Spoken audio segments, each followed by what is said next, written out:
Hey everybody, Grant here. So you might think that this far into the podcast we would have the whole sound quality thing figured out, but for some reason in this recording, Stenhaug's track had this really annoying high-pitched sound going through it. And you can denoise that, you can get rid of it, but the consequence is it kind of makes it sound like he's talking from inside a small metal box. It's not too bad, but if you're curious, that's what's going on. But thinking in terms of substance over form, I thought this was a really interesting conversation. I mean, we start off with a couple shenanigans about poker and some other things, but a little bit into it, Stenhaug asks a pretty piercing question that certainly made me think a little more deeply about what I'm doing and what my path is than I might otherwise have been. So I hope you enjoy, and I'm also curious to hear what you guys have to think on this front.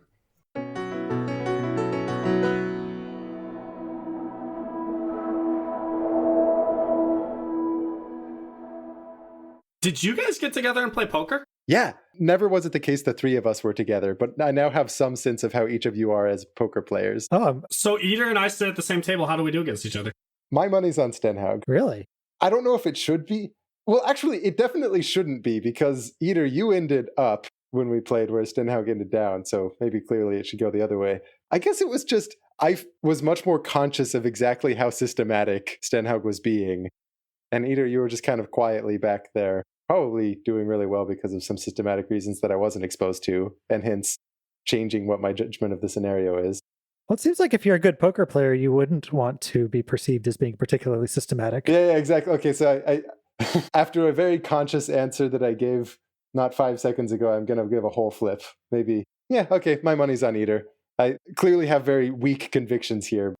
Actually, now that I think about it, because it was kind of a large group, I don't really have a good read on you, Eater. It was more just that there was no grand event, no strong bluff or anything like that. It was just this slow and steady eating up blinds as you could that put you more in the lead.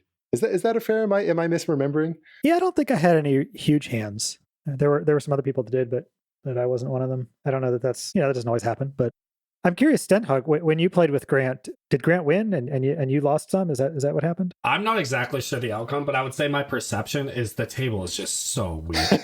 Just so weak. Well, were you up or down, I guess is... I lost $32. I started with 100 and I ended with 68. Outcomes aside, it's just a weak table. So you lost some money. I'm curious, was it Grant that took that money, or did... Actually, no, because I remember losing as well. I think Tomcat came out as the winner that time round.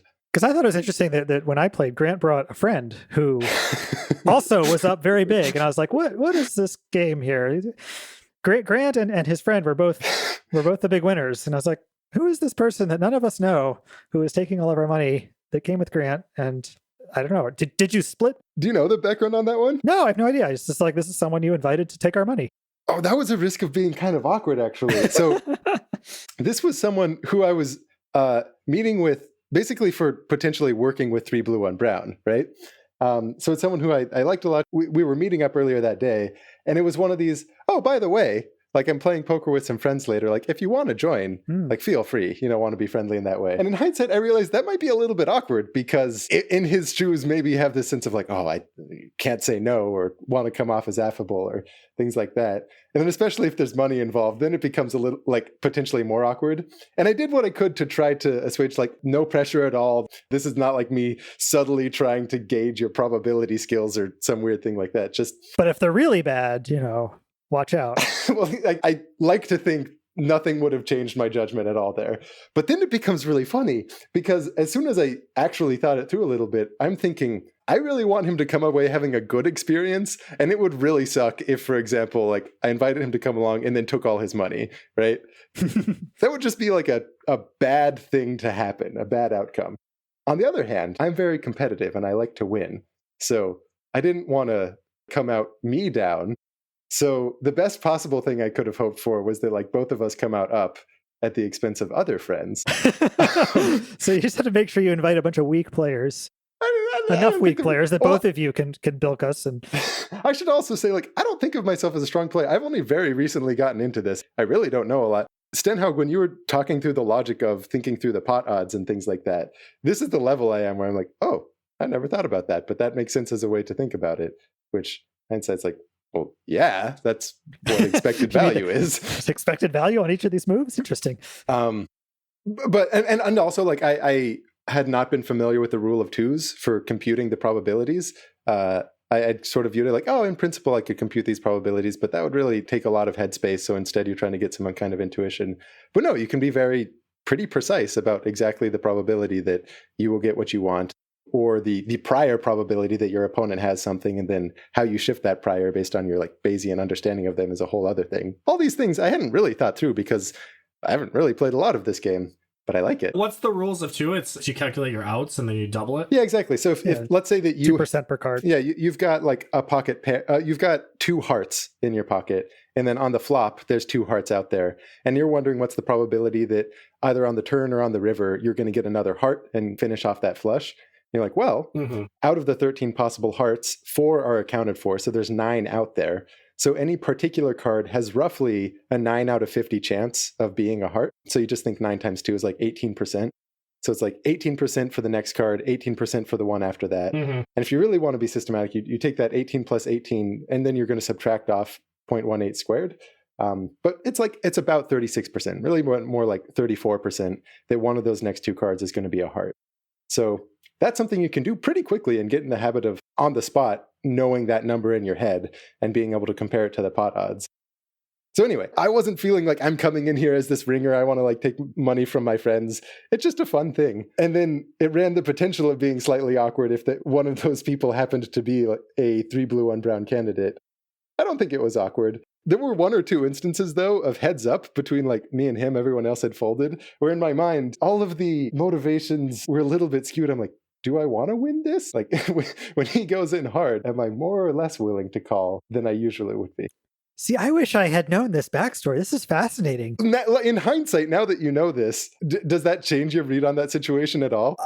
No, I wish I had known it because I would have enjoyed it much more if I knew that this was a job interview. It wasn't. I don't want it to be. That's the thing. Oh, it was in his mind. That's where I realize it kind of could be a little bit. And yeah, of all the possible job interviews, that's not the worst one out there. Actually, you're probably glad that I didn't know that because I might have been a little bit trolly. Well, what would you have done differently? I don't know. Yeah. I might have egged him on a little bit. Egged you on a little bit against him. 2 questions. 1, what were the stakes? And 2, did your brother do that annoying thing where he insisted on passing around the small blind and the big blind button? Like we can't figure out who's to the left of the dealer. It was worse than you could possibly imagine. It was unbelievable. Oh no. Well, I don't know. I mean, I can't imagine it being much worse than when we did it. What happened? So we did exactly that. There were these 2 buttons. There wasn't a button, but there were these like indicators of small blind and big blind. The indicators for small blind and big blind, however, were these like cubes that were maybe, I don't know, 8 inches per side. 8 by 8 by 8 novelty 8 by 8 inch dice. Novelty dice cube, giant wooden block cube that were, probably 2 pounds each. 2 pounds? Probably. Oh yeah, each. And one of them was turned up so that the one spot of the, it's a 6-sided die. The one spot was on top. The other was turned up so the 2 spot was on top. And one indicated the small blind, and one indicated the big blind.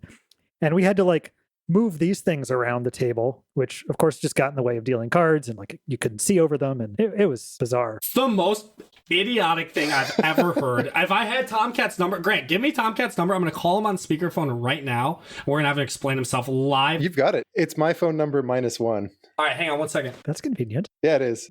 Family plan when we were younger. Yeah. No, I can see that work. I had a friend in high school who would always misdial, but it happened to call my dad instead of me. Like just always misdialed that last number, which just a funny, frequent occurrence. Close enough. Yeah, right? It's like in the same household. Hi, you've got John Sanderson. Please leave a message. At the tone, please record your message. When you have finished recording, you may hang up or press 1 for more options. This is definitely not how call-in radio shows work. Tomcat, I thought it was a bit much when I showed up to poker. We had 4 people, 2 of which were small and big blind on every hand, and you insist on passing those god-awful indicators around. And now I'm hearing the next time you played, you passed around 17-pound blocks that people could barely pick up using all of their strength in their body. And you're live on the Ben and Blue podcast, and I'm leaving you a message. So please call back with the next 45 minutes while we're recording. Goodbye. I still want the circumstance where it's just the 3 of us playing a game. I think that would be interesting. To transition off, can I ask you guys a question? Let me ask Eater a question in particular. What did you think about having Jason Fullen on the podcast? I really enjoyed the conversation. I literally cannot wait to release that podcast and just have him hear it and have him send to his mother and father and I don't know whoever else will listen. Yeah, for sure. I found myself in listening to it realizing it's definitely the case that any podcast that in any sense proclaims to be about education will be of very low quality unless there are more things like that. Just talking with someone a little bit more boots on the ground, bringing in different perspectives about what things actually look like. It seemed, for me, I wasn't exactly sure what my role was supposed to be. Like, was it three of us sort of interviewing him? Was it an ordinary chat we might have, but there happens to be a fourth? Like at the end, you were sort of asking us to be prescriptive and like give advice on things, which I don't really feel in a position to give advice to a vice principal in a middle school necessarily. To be clear, I don't either. Yeah. I assumed you sort of on my side on that one. So personally, I felt a little unsure of myself throughout, I guess. I don't want you to read this as me saying, oh, that was awful. Like, I don't want to do that again. Go and do this on your own. There exists the potential where what Ben and Blue is just us talking about whatever happens to be on our mind or a thing that we wish to talk through with the other two people, whether that's education or something else. And if it was the case that you, Stenhaug, as a thing that you are doing and bringing to the world is a teacher chat podcast, right, where you're regularly just talking with other people. And I think you in particular would be a very good interviewer for that. And that kind of dynamic of it's very clear that you're the one to ask questions next rather than having a little bit of awkward hesitancy for which of the three of us is asking a thing, or are we asking a thing? Are we answering a thing? If it's just the classic one person interviewing one interesting new guest coming on, that would be a cool thing to have. And maybe it would bleed into this a little bit. And insofar as one of the things I like to hear from you is just what's going on in your life, what's top of mind to you, that would be one of them. That's awesome. But I wondered if it ends up being a little bit like there's competing tugs for what this particular podcast is.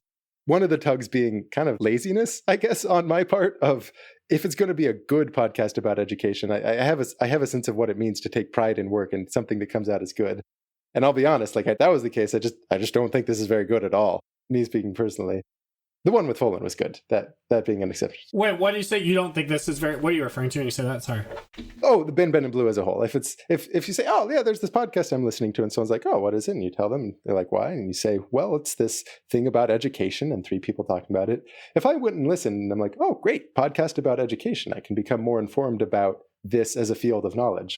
All right, maybe there's some interesting discussions in there, but these guys haven't really done their homework, and they're not bringing to the table some thing that I really hadn't thought about before or looked into a circumstance that is actually happening somewhere and shown it in a novel light. Realistically, I think maybe the motivation for starting this as a whole was just the premise of having some kind of audience that I don't really connect with in any other meaningful way on a personal level. I feel the same is true of Eater. Stenhaug is, you're just bound for great things. And at some point, there's going to be people who want to look through the backlog of just what was on your mind through your lifetime. And just having that as a platform, partly because that just lowers the expectations of what it maybe is supposed to be. But that almost feels like a more faithful representation of things. So as soon as we've got those tugs, one, just my own laziness of I don't feel like I have the capacity to do a quality podcast about education as a field of knowledge. And then two, the fact that teacher chats and more of this is just a great thing to exist. And you as an interviewer for that would be a great thing. I don't know. Maybe the consequence of those two tugging forces should just be a separate project of some kind. Yeah, I mean, I broadly agree with a lot of that. I think it is going to be tough for this podcast to really be amazing in terms of delivering lots of knowledge about education. I mean, we have our opinions, but, I would agree with Grant. Like, I don't know that I'm particularly well informed. I mean, I may be more informed than sort of the layperson just because, I do work in education, around education, and think about it a bit. But in terms of going out and finding, what are the latest innovations in education technology, or what are the newest trends in education in classrooms, things like that. Like, yeah, it's going to require a bit more work than what we've been putting into this. But one way is these interviews, going out and talking to folks who are in different circumstances. So it isn't so much work of, us, for example, reading a paper and then discussing that paper each week, but you can bring in someone who has unique experience and talk to them. But I also agree with Grant that that's difficult to do with a 3-on-1 interview. you'd have 3 different lines of questioning kind of going on simultaneously, and it's kind of hard to keep the thread together. But totally supportive of you doing that. Yeah, I don't disagree. I think one of the values maybe isn't us being like incredibly experienced in like we're never gonna give Labourie's argument as well as Laborie or someone that studied Laborie for an extended period of time would, but perhaps there's some unique value in having people live think it through for the first time, in the same way that it's nice to see someone struggle with a math problem sometimes, as opposed to just top down show you how it's done. Could be one potential thought. The other thought, and I don't think you guys are wrong. I think I should probably pursue the side project if I want to do that. The other thought is Ben and Blue could be, I mean, I see other podcasts do it where individually we release content, but through this same source. So I do an interview with the teacher and we just release it through Ben and Blue. You make it very clear in the title, and then other people can skip it. You guys might have content that you'd want to release separately as well. Yeah. I think that's definitely very doable. And insofar as like making sure that there's strong cross-pollination of in the audience here, many of whom would be extremely interested. Well, like, for example, those listening to this, it's probably the case that the Jason Fullen one is already published. So clearly that is on there and in the feed. And future ones, I think that can make a lot of sense. One analogy to this, I know that a lot of times Radiolab, if there is something that they're doing, they just straight up play an entirely different podcast, like More Perfect or even other associated ones in their feed, which is great. And given that the nature of podcasts is there is not a suggested feed scrolling off to the right like there is on YouTube. Like discovery does not happen without intent. So for sure, if this is a side project that happens, I think it can spend its infancy, if not its full life, like within the womb of this feed. Separate question for you guys that I cannot wait to ask you. As soon as the neurons fired in my mind, I got really excited to hear the response.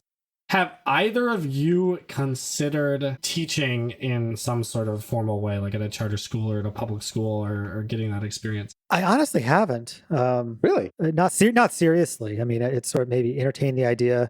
I've done training classes, so I have some, but more adult education type, technical education.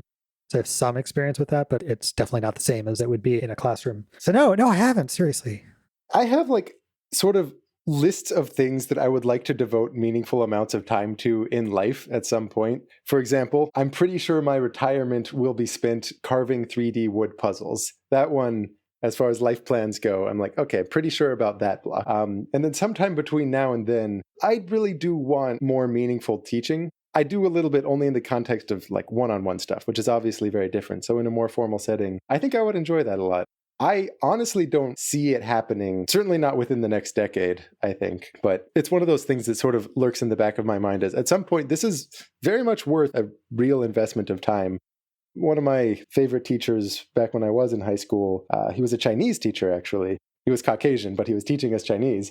And he had a background just in something, I think it was banking, actually, just some totally different thing. And it was almost a pseudo-retirement activity of him to come and be this high school teacher. So I could envision something a little bit analogous to that. But maybe that's not as proximal as what you had in mind. I mean, I was curious to hear your guys' thoughts. One thing that's definitely in my future at some point is probably flight instruction. I enjoy flying and I enjoy teaching, and that is something that has just always been on my radar, is sort of that retirement thing. It's like, at some point I'll do that. That's obviously one-on-one as well, but it's probably the closest. That would be awesome.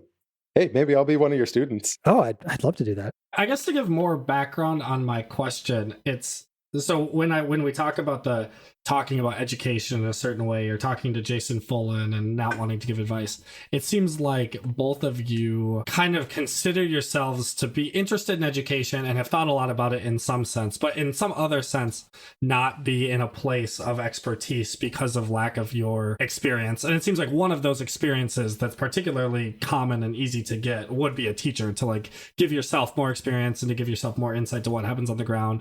And I was just curious if you thought about getting that. I think Teach for America was a great experience for me. I think it was only 2 years, and it's hard to say compared to someone that's even been a teacher for 3, 4, 5 years, or surely over the course of a career, that I have any sort of expertise or experience that is even close to what they have. But I think it's really valuable. I think for me, one of the challenges, or one of the things, as I'm thinking through, like, hey, why not? As you're kind of saying this, I tend not to enjoy specializing too much in any one thing. I've always kind of sampled a little bit of a lot of things, which I think has served me really well. I've have lots of interests and am able to like connect things in interesting ways that maybe is unique or provides some value in some ways.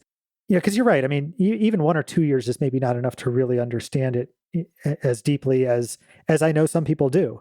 And so for me to want to aspire, let's say, to really being a true expert in education, like, yeah, you're right. I would need to be a classroom teacher for quite a while, I think, to really get over the sort of the first year. I mean, I'm probably would imagine I'm just going to be lost. I'm going to be, struggling just to manage the classroom and be ready and all these things.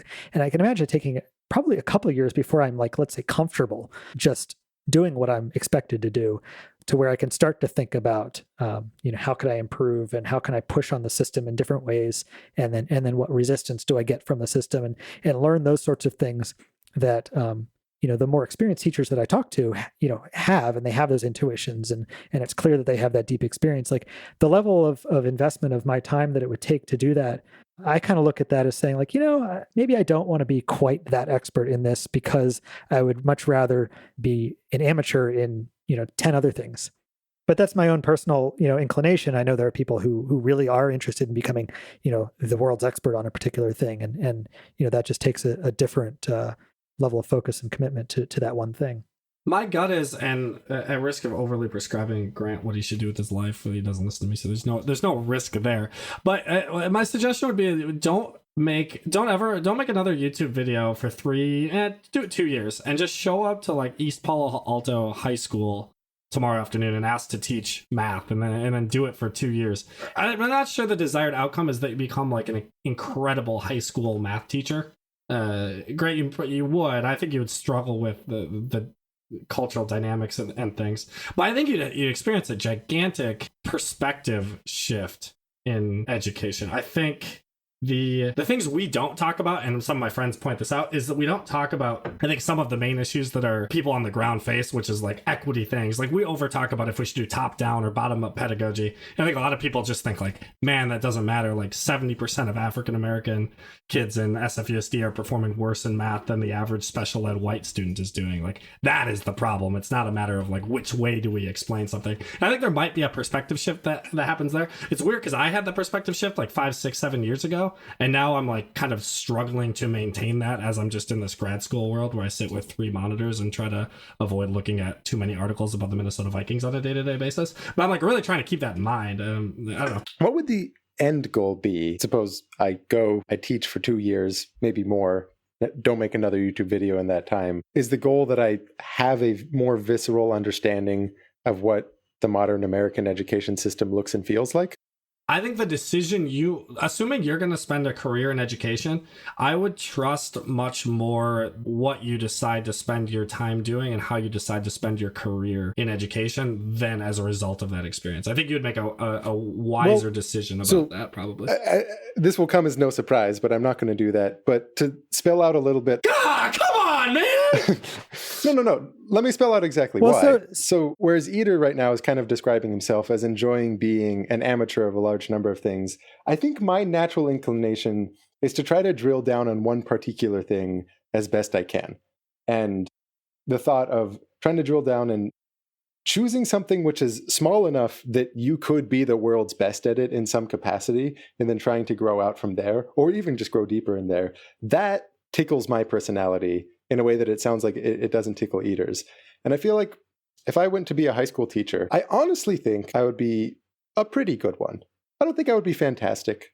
Maybe after like several years and really getting attuned with it, I could get the hang of it. But I certainly don't think I would be the world's best at that. But perhaps that's not the point. Perhaps the point of doing that is not that, yes, you're driven to be the world's best at whatever you set your mind to. And so, obviously you want to be wise about where you set your mind so that you can, A, achieve that, but also B, so that what you decide to specialize in is going to have, let's say, the largest impact, Sure. or a large impact. And so perhaps the reason that you would go and teach in a school for a year is not because you aspire or might even become, one of the world's best classroom teachers, but perhaps that experience would give you perspective so that you might use that as you're sort of choosing the direction that you do eventually choose then to specialize in. And that perhaps, the path that you're taking now and what you're specializing in, with a little bit more experience and wisdom and things that would come from that, you might tweak it a little bit and go in slightly a different direction, still becoming, an expert, let's say, in that thing that you choose. But the thing that you choose might have more impact and might reach more people because you have this broader perspective about, what people really need in education. Mm-hmm. That's a great point. So more concretely, perhaps what you're making now is, works really, is really well suited to people like you, which is why I enjoy it and why Stenhaug enjoys it. And, people, your friends enjoy it.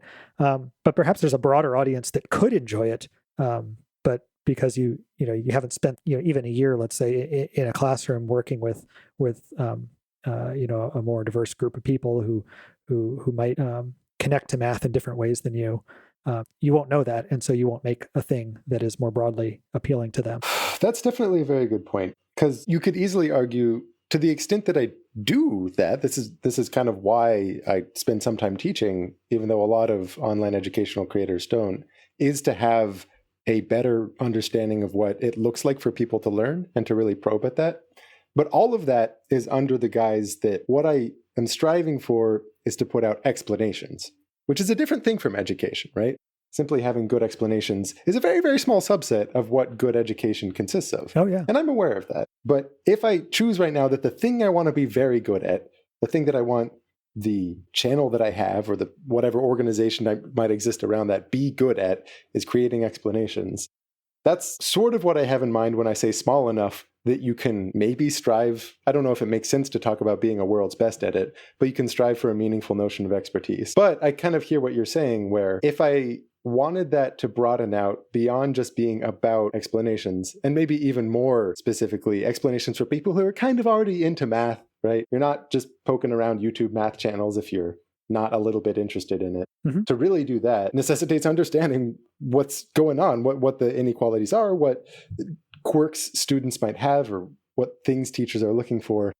I can't help but think that, at least like right now, and especially if I look at the next 2 years, let's say, the best thing that I could do would be to solidify a position of dominance. A position of dominance in the explanation of math through videos on YouTube, right? If I just really double down on dominating that so that I have a strong foothold for whatever else I want to do with that, whether that's drill deeper in that direction or to expand it out. Like personally, I feel like I'm not there at all. And to spend 2 years doing anything else right now would be a very costly distraction when I have meaningful momentum to kind of help solidify this foothold that I do want. So in talking about if that foothold exists, if there is a point where you say, okay, it would make sense for me to step back and do something very different with my time so as to add perspective to change what the organization is even about, maybe. Yes, this is. This comes back to where you started, where you said like you want to focus on becoming an expert, one of the best, let's say, in a sufficiently narrow area that you can truly do that. And it sounds like, what you would define as sufficiently narrow is going to be based on your experience, in what you know is sort of possible. And so what you think is possible is based on your experience. And there's probably a lot more that's possible that you don't currently think is possible because you just don't know enough about it. And so teaching in a classroom is one thing that might, get you more experience to sort of broaden that idea of possible. I'm totally with you in terms of like maybe now is not the time. So maybe it's too late for you. I thought that was going to end optimistically. Like now is not the time. So, you'll be able to do it. So we've lost you to this, but actually this gets to a broader question, which is like you do see kind of, I don't know, this is a huge oversimplification, but if you look at the world of educational things, you could bucket it kind of in two ways. And one is sort of things that are created by people that don't have a lot of formal education experience, and then things that are created by people who do. And again, this is like a huge oversimplification and probably unfair. And so feel free to poke holes in it. But like my general sense is when I look at things that are created by people who don't have experience in education, like I tend to see fairly innovative stuff there more so. I mean, there's a lot of crap there too, actually mostly crap, but the more innovative stuff tends to be there. Well, can you lay down a couple examples of the things that come up when you think people who had a background in education and people who were maybe just amateurs or? Sure. So things that amateurs, I mean, you were a great example. You're an amateur. I mean, you haven't taught in a classroom, and I think your videos are great explanations. They kind of look at things in a new way that haven't been presented in that way before. I think Khan Academy is another great example of that. You know, Sal Khan, no experience as a classroom teacher, but you know, the way that he was explaining things, and you know, just sort of the way those videos were put together were kind of revolutionary at the time. You know, especially back in 2006 when he started making those. No past education. And it's in some ways it's almost like he benefited from lack of experience, because the idea of he benefited from his naivety. Like, sure, I can make videos about all like K through 14 math. Like, just sit me in a closet, I'll do that. Whereas anyone who knew anything about what that would entail is like, no, that's crazy. You couldn't have a team of 100 people do that. Yeah. Oh, we need our pedagogy experts. We need to put together a curriculum map. We need to like figure out what are the different key understandings that we want you to walk away with, and with unit objectives. And yeah, you'd go off on all these things, which is the sort of things that you see from people who do have experience in education. Is you do see that kind of structure, and you do see that kind of rigor, and you see things that look like textbooks, you know, that were sort of designed by committee, and you know, and they're very precise in certain ways. They you know, they don't take some of the liberties that you might take in making an explanation clear by making it less precise, which seems counterintuitive. And so the things that you see from those sort of incumbent textbook publishers, for example, just seems less inspiring. And again, maybe this is a huge overgeneralization, but it does make me step back and wonder, like, well, okay, these experts are like, they do have this real world experience that I don't have, or that you don't have, let's say. So what do they know that we don't? And why are they creating things that to me look less appealing? You know, when they have, you know, teams of people, you know, any textbook publisher is going to have teams of people that are studying efficacy, and they know like this is going to be more effective than that. I mean, presumably they're doing these sorts of studies. I don't know, maybe not. I think you might be giving, I'm sure they maybe do that, but you might be giving too much credit to how data-driven some of these things are. Okay, well then put that aside for the minute. Then why is it that? No, I hear you. Why is it that the things created by the experts end up coming out less inspiring? It's funny because I think on the front of what constitutes a good explanation, like if that's the focus, these are the things where it feels like those from the Saucons in the world are very inspiring and good. But that the benefits to be gained from expertise, I don't think those are within that domain of, is this a good explanation or not? And presumably the thing that someone like me or someone like Sal would gain by being a teacher for, let's say, 3 to 4 years would have nothing to do with making you a better explainer of things. And would make that's exactly it. Because you guys, the gravity of this conversation is always pointed in the direction of going back to pedagogy and explanation, and that's not the benefit at all. It's the first thing you said, Eater. Yeah, and well, so I guess here's the thing, Stenhaug. It's like, I am aware of that. I genuinely know what a small portion of education, like explanation, is. Part of it, I literally can't think of what I would do if I wanted to make a contribution in the world for the surrounding aspects, you know, like inequality. But the fact that some kids have less support at home than other kids, and that's going to perpetuate certain differences that we see in their academic performance, things like that, I can be aware of that. And I just feel at a loss for what I would actually do. I would just require a whole overhaul of what it is that I'm doing at all. So here's my question is like, I'd love to run this experiment. Like if you got the level of experience in classrooms where you did start to understand the dynamics of that problem, and you were able to experience, you know, the struggles with that, and try different things and see what worked, see what didn't work. I wonder if that would affect your explanations, and then would it affect it in such a way that it would start to look like the things that have come before? You know, in other words, is there wisdom in history? No. I mean, it's a pretty dismal outlook, but no, absolutely not. Grant, you go to the South Side of Chicago, you teach for 4 years. Okay. And I mean, like, just the things you're going to experience there is just unfathomable, with like how disillusioned these students are with the education system, like parts of gangs, like just real world stuff that you can't imagine. But I think one of the most beautiful things about you is how beautiful you see math. And the students that you're going to teach or would teach would just see math as anything but beautiful. Like they would hate math. They would have a terrible relationship with it. This gets a little bit Joe Bowler-esque, but I think you got a skill set that's different than thinking about Carol Dweck mathematical mindset sort of stuff. And maybe your mission then becomes to show the folks that would not think of math as beautiful, like two things: one, that it is beautiful, and two, that they are capable of understanding it. And I don't know how that would change. Maybe you're starting math camps for particular groups of people where you go and it's an immersive 3-day experience, and people walk in thinking they hate math and they walk out thinking it's the most beautiful thing ever, and they want to do it every Sunday morning for the rest of their lives. So let me ask you this then. So if let's say Grant does that, and Grant is able to win them all over, and after weeks of intense, well, whatever you subject them to, they decide they love math because you're just that persuasive, and you love math so much, and it just can't help but be infectious. You come away from that experience, Stenhaug, I'm curious, do you think that if Grant then walked away from that and then went back to making YouTube videos much in the vein that he is now, what changes would you expect to see there? Or do you think Grant would come to the conclusion that YouTube is not the place that he should be investing his time? I think he makes a better decision about if YouTube's the place he should be investing his time. I don't think the substance, your explanations might they'd probably get sharper by having more of empathy for a low-level learner and having explained things to people in the same way that you kind of get experience from tutoring, but you'd get it from a different population. But you think it's primarily that, like, Grant is a really smart person and should be applying himself. As a society, we need to be channeling Grant's talents into the highest value thing possible, and YouTube might not be that. Yeah, there's 2 points here. Maybe he walks away and he says, wow, well, I really motivated these students, and now they both believe in themselves, their ability to learn math, and they also do see it's beautiful when I lecture or they watch one of my videos or I'm sitting down next to them in a one-on-one tutoring session after having built a relationship with their parents and connecting with them, and they're still really seeing progress.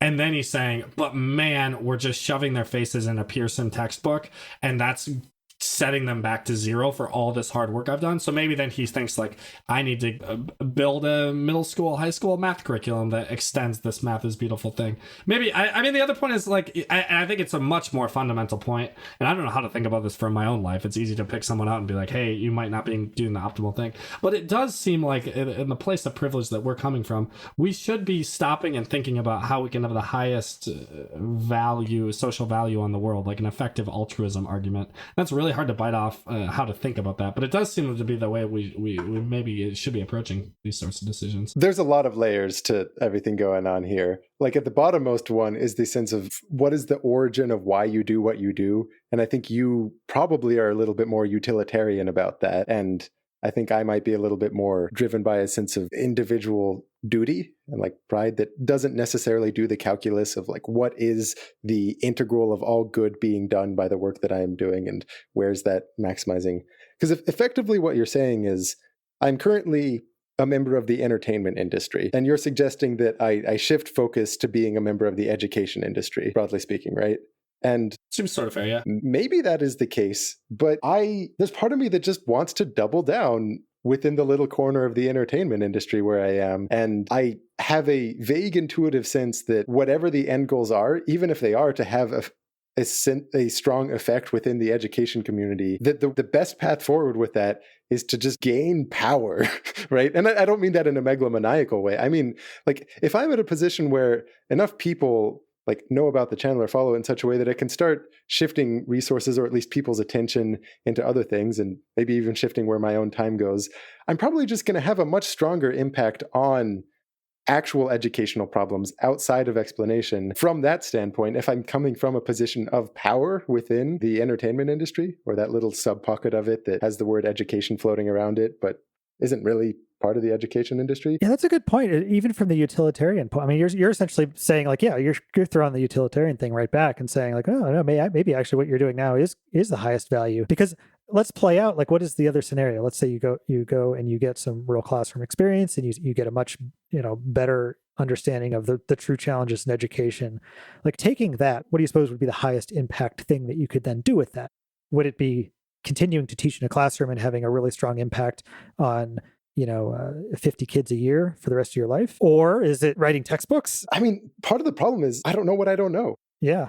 But we could speculate. Is it writing textbooks? Is it writing curriculum? Is it writing standards for national standards bodies? Is it writing Common Core V2? Like, like, that affects a lot of people. it's very unclear to me. I feel like the whole substance of those 2 years would be so that I could answer that question better. Let's say it was curriculum design, it's creating Common Core V2. It just seems doubtful that I would end up having a strong effect in that coming from out of the blue, right? Without any reason to think that I would do that differently from others. Well, I guess that's the question, is like, maybe, I mean, let's go off into fantasy land here. Like, let's say, like, yeah, in 2 years, you decide, like, okay, this YouTube thing is not as high value. Like, if we could change the curriculum, the math curriculum in school for as many people as possible, like, that's going to have the highest value. You know, the world recognizes your talent, and you're quickly swept into a position where you can actually do that. And so now you are driving the Common Core V2 rollout and definition, and you know, you pull people in, but you're the ultimate dictator. You can say what's in and what's out for this curriculum, and design it however you wish. And magically, lots of districts adopt it. So we're well into fantasy land here. It's possible that even that won't be as impactful as continuing with the YouTube videos. Is that sort of your point, or do you think there is some potential there? More specifically, if I just continued with the YouTube videos that were nothing but explanations of math, maybe not. Maybe, though, I do think there is a lot of power in just shifting the way that others in the world who explain it even think about explaining it. Well, no, but assume that continuing to do that is going to continue to build your personal brand, which is going to continue to, you know, give you, sort of access to people. So that the people who are writing the next version of Common Core, let's say, might actually think to, like, hey, let's call this Grant guy. He's really good at explaining things. He doesn't know anything about education, but like he seems like someone we ought to get in the room and consult. Yeah, like, honestly, that seems more plausible to me, that I would maybe be in a position of influence about Common Core V2 from the YouTube platform, from like having that as the main thing that I doubled down on, rather than having worked my way up within I don't know what the surrounding bureaucracy, this is how little I know, just what outside of specific administrations, who are the bodies that even decide what these Common Core standards are.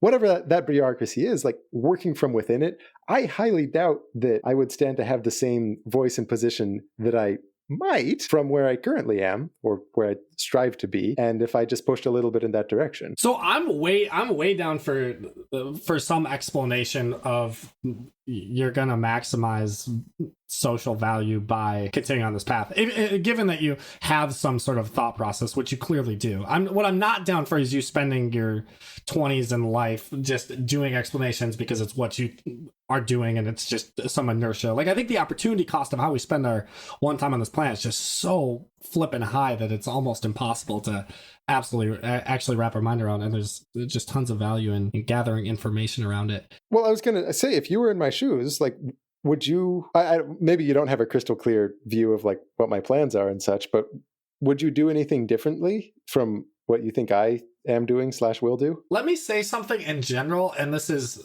certainly, if you give one size fits all advice, it's certainly going to be wrong in some cases. I didn't do this by any sort of master planning in my life. It's just the way that my life worked out. But as far as a very concrete decision that people often face as a senior in college is, should I want to go to grad school at some point? Should I do it now, or should I wait some amount of time and do something else first? And it just seems so obvious to me. This gets to the point of like, oh, we already lost you, Grant, because you're already really good and on a path. But it just seems so obvious to me. Like, do not go to grad school right away.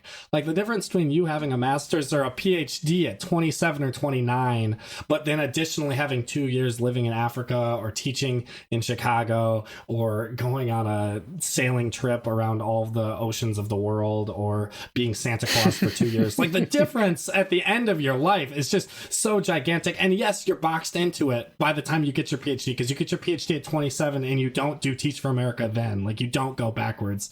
There is an opportunity cost then of gathering the experience and the ability to do the things that you're going to do for the rest of your life. So maybe I'm just arguing for a variety of experiences in the early 20s. How that applies to your situation, especially now that I don't want you to underappreciate, because you've gotten really good at the video thing. And my sincere guess is that you'd be really good at just about anything you would do. And that's not to say you'd be the world's best high school math teacher, but I think you'd find a way to maneuver in a way where you'd end up being really good at something specific related to high school math. And I don't know, maybe that would be YouTube videos, or maybe it wouldn't be. But I think you're driven and you'd be effective in a way that, because you've been really effective at explanations in YouTube videos so far, like, certainly that is a jump start. But how much of a jump start can you have at the age of early 20s versus getting started on something else? I'm not sure. I don't know. I think it's just something we should all be thinking about. And it's awesome to spend the podcast thinking about your case. Like, I'm sitting in grad school. I don't know if that's the right decision for me either. I mean, this is a huge dilemma for anyone who's like, somewhat intelligent and conscientious and diligent and all the rest is what do you do with your life? And I'm actually curious to hear both of you. Like, how do you approach that question? I mean, one approach is certainly like the pure utilitarian view, and I think I've heard some of you at least articulate that. I don't know if you fully believe it, but I'm curious how you think about that.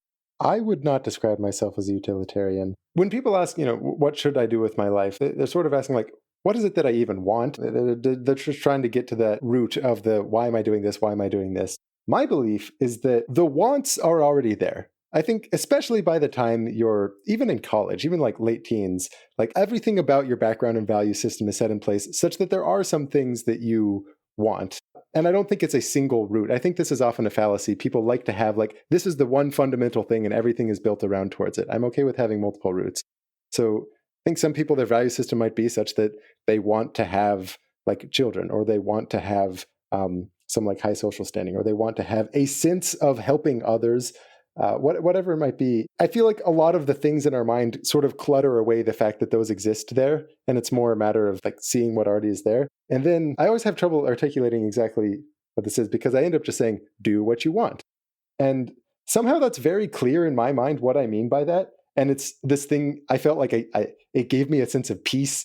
It's like, I don't know, many years ago when I was contemplating the meaning of life and such things. And it's like, no, this is it. Just do what you want. But it sounds brain dead once you say it out loud. And you're like, wait, no, is that tautological? Is that substanceless? But I do think there is content to it. And it just comes in the form that like, sometimes people think that they don't know what they want, but it can even just be like very simple things. You know what makes you happy. You know what you want to have done. If you plan out a hypothetical life and you sit yourself at the end of that life and you look back and you say, hey, are you proud? Like people are capable of giving a yes or no answer. And if that's true, if you're capable of giving a yes or no answer for are you proud of any arbitrary type of life, just choose the one that you would be most proud of. And in my case, I like explaining things. And that's kind of a self-centered thing. I think it's very easy to paint this picture, oh no, I'm doing it for others, right? I really want others to understand. And that's true. Like there's definitely truth to that. But the full truth would be that the origin of why you would even think to put some time and effort into putting together a good explanation is because that's an enjoyable thing. And it kind of ties some loose ends together within your own mind, and sharing that as a way of sort of sealing the entire project and calling it done. That's where I come from on these things. I fully recognize that's sort of a meandering thought, but maybe you can kind of see what I'm saying. Yeah, no, I definitely see what you're saying. And actually I kind of want to react to that, but I'm also curious, Stenhaug, kind of do you think of it that way? Do you think of it more utilitarian? How do you think of like how you ought to be spending your time? I think of it in terms of principles that I've picked up and borrowed from different places. Cal Newport's ideas of get really good at whatever you're doing and focus hard at it and get to deep work, I think hit me. Psychology research of just life feels more meaningful and feels longer if you do a variety of things in your life, I think hits me well. The privilege I have in my life to try to do something from more of a utilitarian standpoint seems important. Treating people well and having positive effects on the immediate people in my life, having some sort of balance and being able to have personal relationships and be present with friends and family and all of that seems true. So I think about it in this probably list of 5 to 10 principles that I'm trying to all hit. Another one being just like do stuff. The more action oriented you are, like the better you're going to be. And so jump to this new thing, push forward, propose something, fail at that. I think that's a really good principle too. So yeah, I'd say I think about it in terms of a set of principles, and that's hard. It's hard to live out of a set of principles, but I try to keep those in mind the best I can. It almost sounds like you're both kind of saying the same thing, which is sort of do what you feel you ought to do. Like you already know it. Like Stenhaug, you already know those principles. You don't need to find them. They're sitting right there in front of you. So it's an implementation question. Do I though? Like I feel like I read some books and talked to some people and reflected on my experiences and have developed those, some somewhat recently, some longer ago. I'm not sure do what you ought to do. Well, do something that is meaningful to you. You know, that you feel is I don't know, improving the world in some way.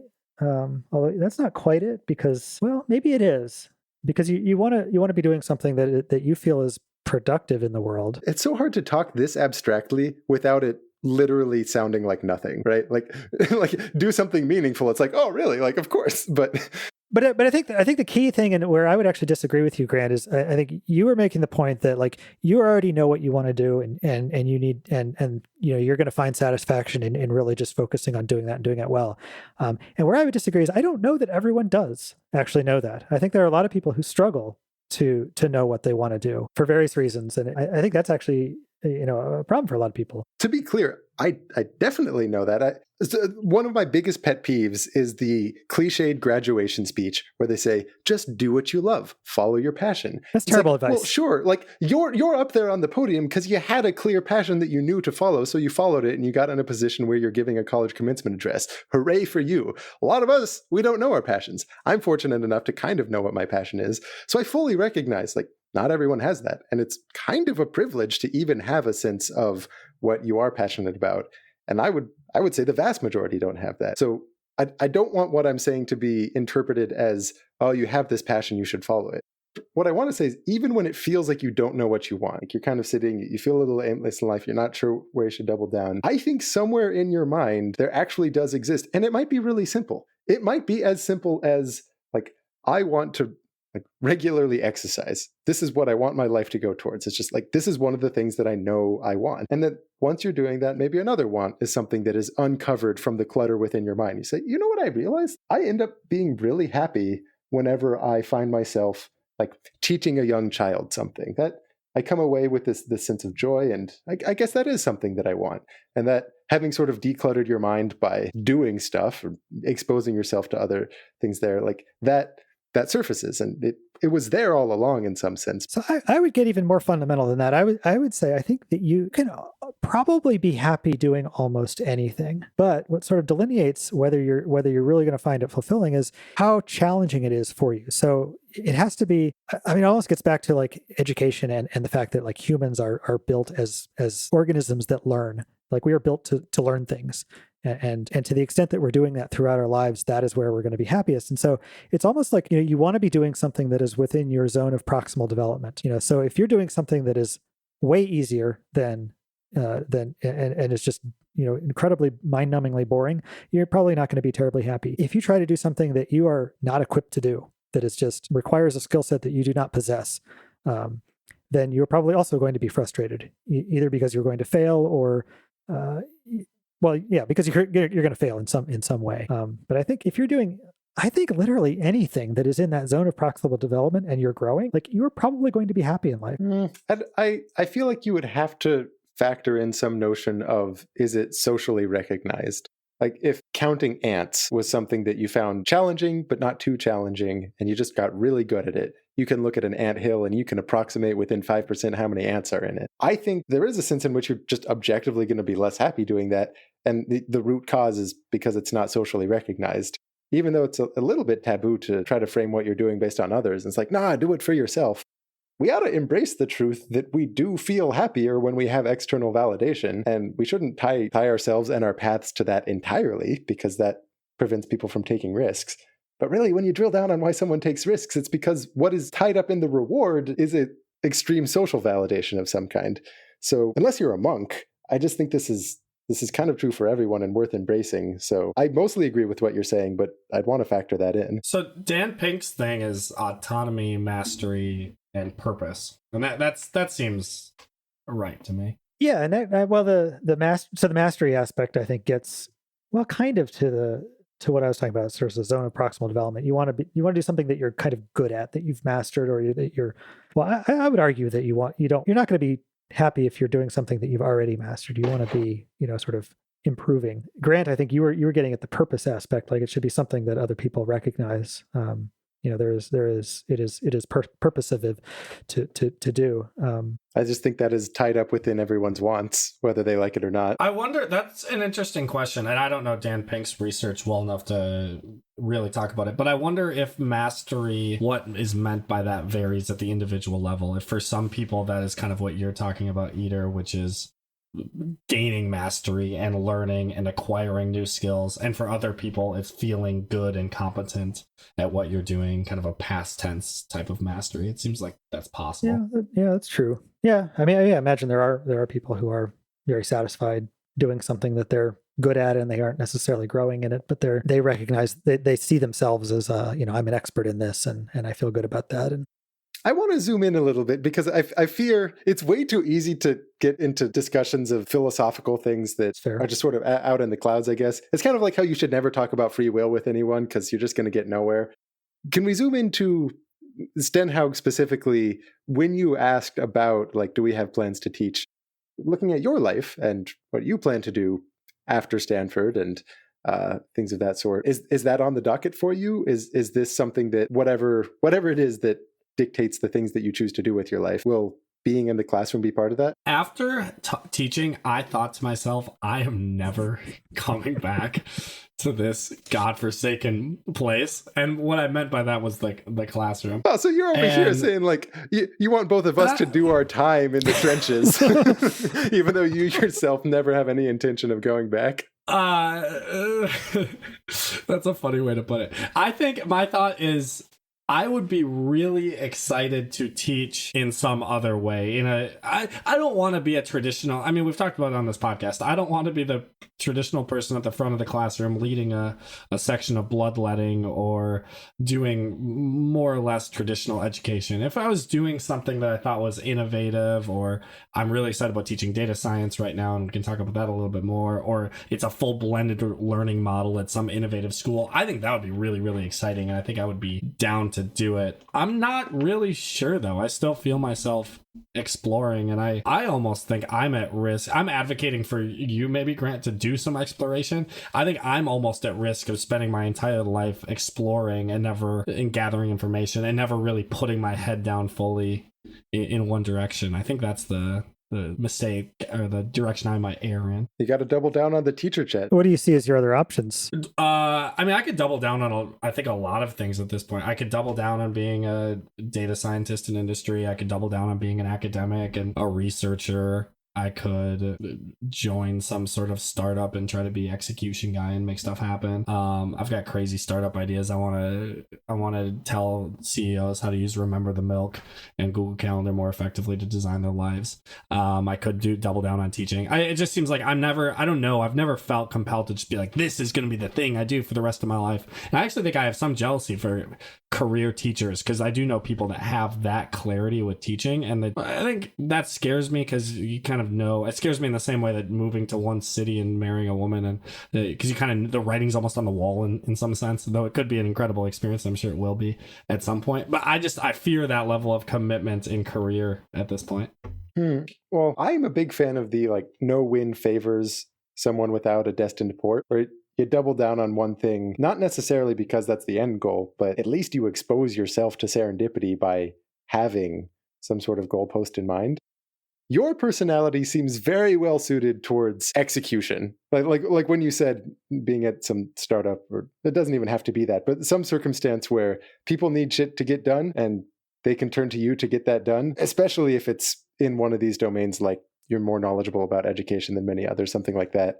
I feel like that is sort of maximizing your potential more so than, say, academia. Yeah, that feels really true to me. And then it's a matter of figuring out how to live my life in the way that creates serendipity in that direction and winds me up in something like that. But this gets back to the creates meaning question, saying, or what has the most, or I guess the most impact is what you said, is what direction do you go that has the most impact. And I think that there's a certain temperament thing that you have to think about in terms of, what is going to be satisfying to you. One thing I think about is you can imagine trading off, like, what is the impact of, let's say, being a researcher on a team that discovers a cure to some fairly common form of cancer. Hugely impactful, right? This team has discovered this cure, and so presumably very rewarding to be a key member of that team. But how would you compare that to being, let's say, a hospice nurse, where you're working very directly with individuals and you're having like a profound impact on their lives and their families' lives, but obviously many fewer people. Both of those seem like incredibly meaningful things to do in life, but of a very different nature. And I imagine some being very appealing to some people and some being very appealing to other people. I find it very hard to compare those two directly, but that seems like a trade-off that you might have to make. Well, this is why I don't think utilitarianism is necessarily the best framework for choosing one's own path, because I think there's a lot of people who would live a happier life being a part of that research team, and others, this is exactly what you're saying. It's a matter of disposition. This is why I think it's beneficial to look inward rather than trying to do that calculation of which one of these truly has the greater impact on humanity. It's funny. I think we're all in agreement on that, but I've heard, I think at least all three of us have said at various points in this conversation about like what's going to have the most impact, what is going to be the most meaningful, what is like we keep coming back to that. Well, part of that is because maybe this is just baked into our value system because of the society that we're in. But part of what gives a sense of self-satisfaction about something is being able to write a conceivable narrative about the world impact that it's having, right? This is how companies sell themselves to employees, is like, you are making a difference on the world in these ways. And that resonates with us, even if one shouldn't, think of utilitarianism as the be all and end all of how they choose what they do. It tickles us, right? I wonder if it's a trap, because I have definitely had this feeling. In software particularly, right? Software development is kind of, in some sense, it can be fairly solitary. Hopefully in a good team, you're working as a team to build something. But in any event, you're creating this thing in at least a small team that you're then sort of unleashing onto the world that potentially millions of people are using. But you have very little visceral connection to those millions of people. You see numbers on a chart. You see, even creating YouTube videos, I think, is another good example of this. Like, you're creating these YouTube videos, you post them, and you see numbers and things. But you probably get a lot more satisfaction from reading some of the really heartfelt comments that you get.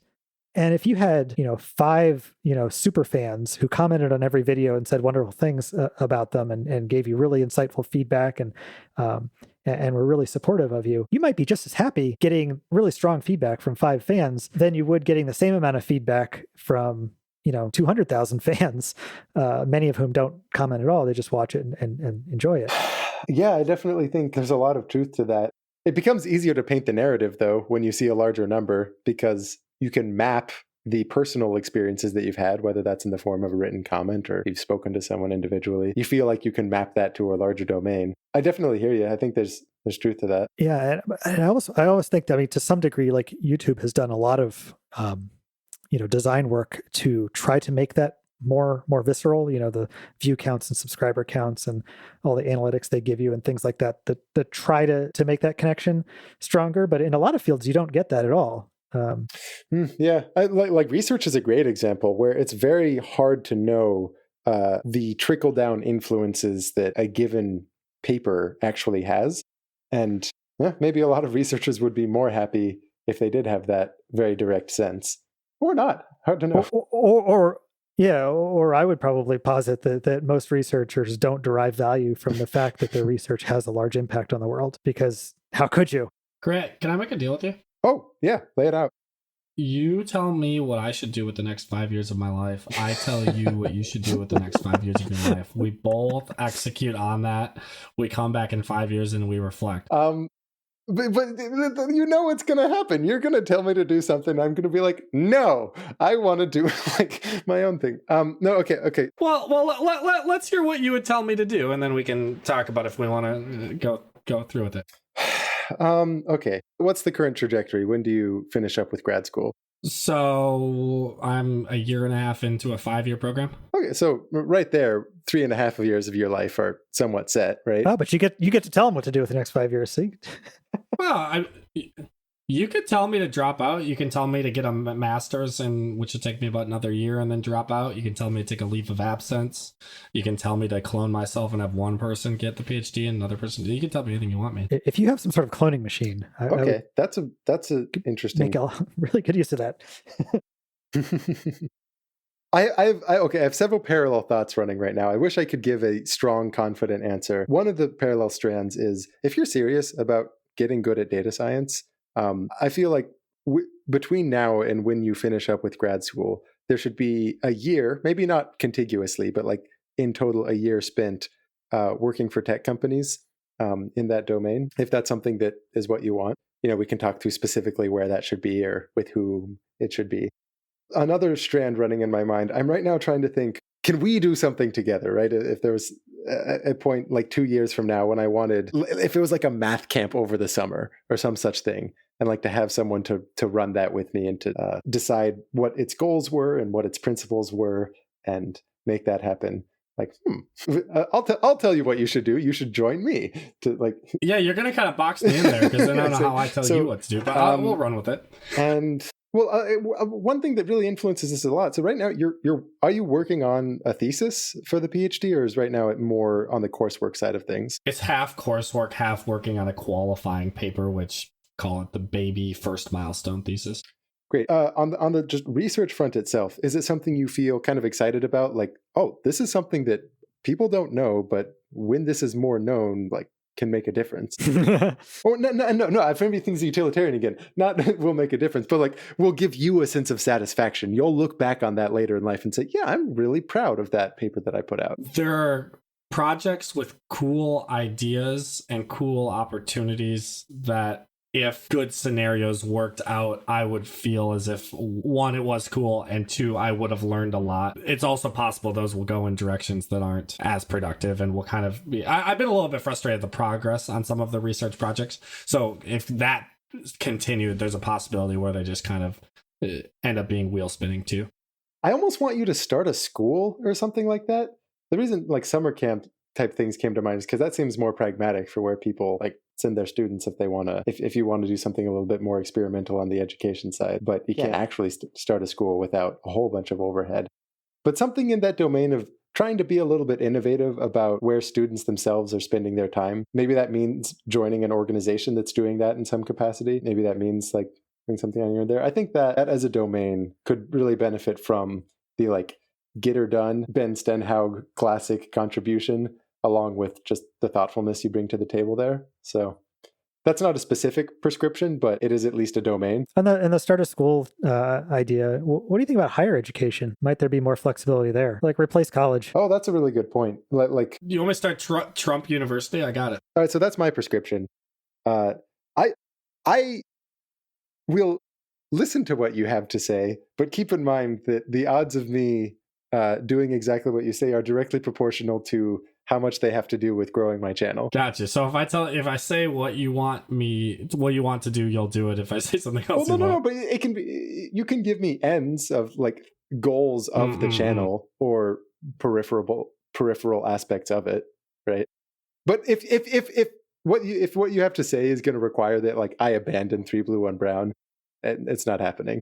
One point, and this is to circle all the way back, is I like your argument of growing influence through the channel and then maybe being able to hop over from entertainment into education because you're at the top or something, or near the top, or have built up respect. One thing, and I don't know if this is the conversation for today, I don't know, there's a lot here, but I think there's kind of a disconnect and a distrust between the entertainment folks and education folks in some circles. I think it also exists between technology folks and education folks in a way that I think some percentage of educators won't listen to you if you don't have this on-the-ground teaching experience, but would if you were like, I was a teacher and I did this and I have this channel. I think you build credibility in that way. I don't know if the benefit of that outweighs the cost of, but I'm not sure. But you certainly would gain large amounts of credibility for some people. That's probably the most compelling point. And I will also say, I think it's legitimate credibility. I don't think you're just gaining credibility for the sake of credibility. I think like you will be wiser too. So you're saying there's no way he would get a job at Stenhaug University without some teaching experience? I'm not hiring the guy. No, yeah. Oh, come on, man. It's an opportunity cost thing, though. That if I felt like the channel would still be running, I don't know. I feel like that's a question for 2 years from now. Yeah, and this is why it's a mistake to get your PhD and be done at 26, because then your opportunity cost is so high to go do something else. Whereas at 22, it's not. Like the funny thing here, that was me in like graduating saying, oh, I don't think I should go straight to doing a PhD. I do think I should do a PhD because like to happily play within the land of math and maybe be in a position to do outreach on the front of math.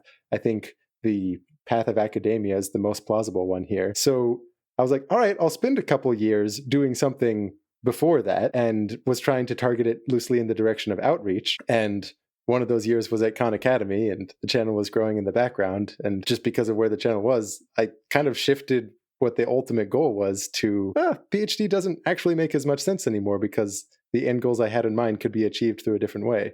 So that was me in deciding to introduce what was a gap year or two, and then quickly that just ate up all of what the future would be.